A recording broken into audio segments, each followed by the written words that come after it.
In today's world, it is very much accepted and even encouraged to express our individuality, embrace our differences, and be ourselves. But it wasn't always this way. Many people faced violence and were rejected from society for their differences, whether it be a difference in race, sexuality, or gender. The discontentment from these communities sparked revolutions. One of these was the gay rights movement.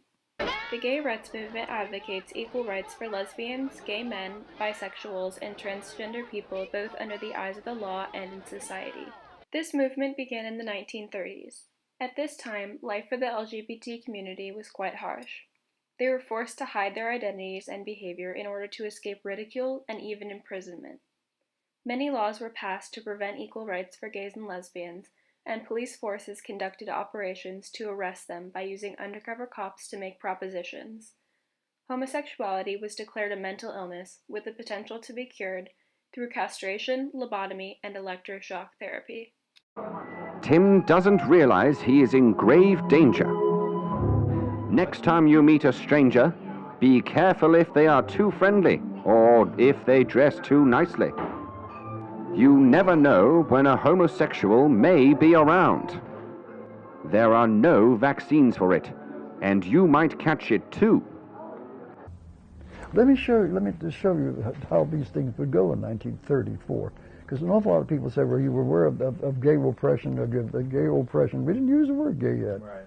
We didn't use the word homosexual yet either. You know why we didn't use homosexual? It wasn't in the dictionary yet. And this is something most people don't recognize. We didn't have words for ourselves because they're not in the dictionary and they're not available. It doesn't get into the American dictionaries until just before the Second World War. There are heterosexuals who have gone perverted. There are heterosexuals who become degenerate. And they perform these nasty acts on Saturday nights behind the bushes in the park. And that's a homosexual act, and it's illegal.